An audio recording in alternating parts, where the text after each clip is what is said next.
Yes. What is the latest, George, on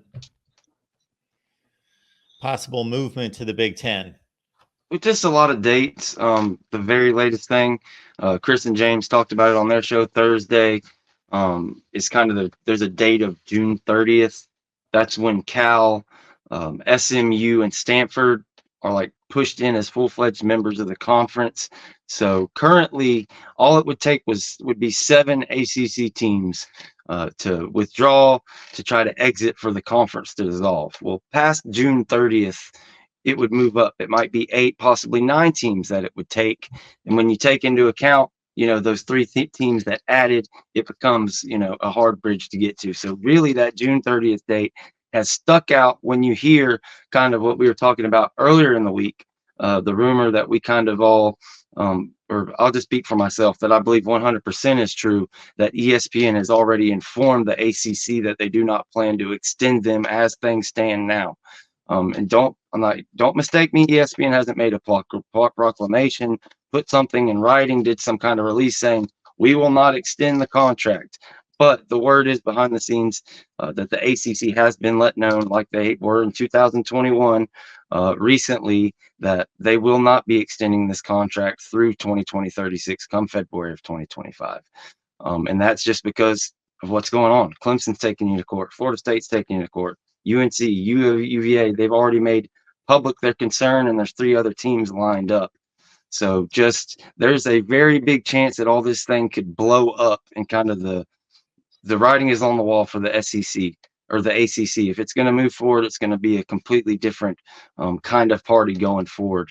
And also, of course, the March 2020 or 22nd court date that happened in North Carolina, we're waiting on that verdict any day. So any day, FSU versus ACC in North Carolina, we're going to get that verdict. It could be today, tomorrow, Friday, because you turn around and I believe it's Monday. You have Monday or Tuesday is going to be your court date in Tallahassee, April 9th, where you're finally going to get a judge start to hear and apply those Sunshine State laws to the same exact case.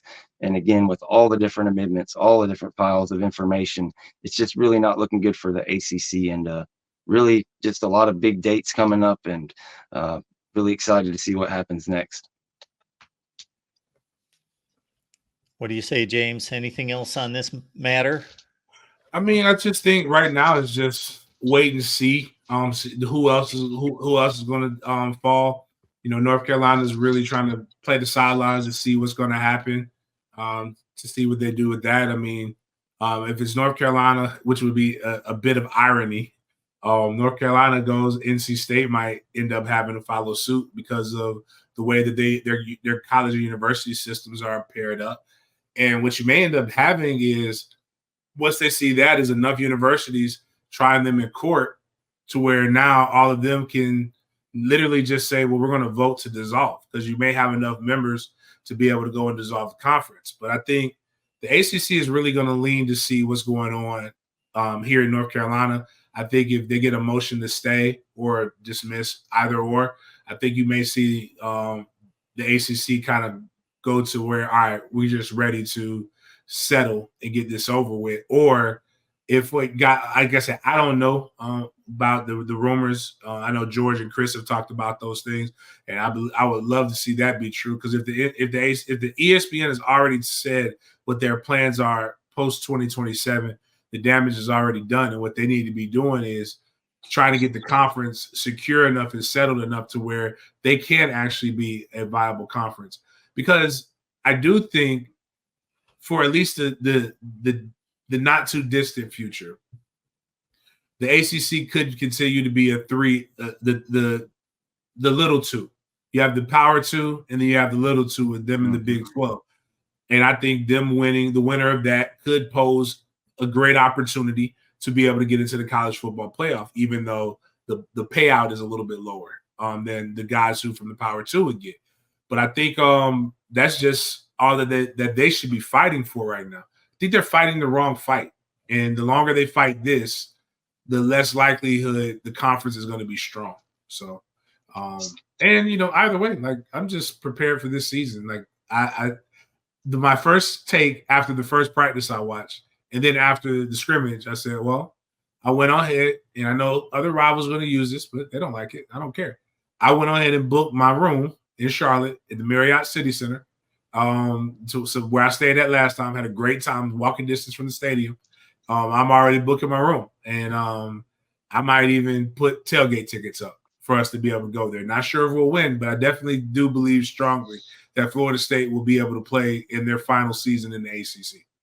So just before we get out of here, because I know we're almost out of time, for the people that are skeptical of, whether this is true that the ESPN has really said this to the ACC or ACC, just here's food for thought. Okay. What we know to be a fact is that February by 2025, that's when ESPN has to decide if they're going to extend to, from the 2027 to 2036.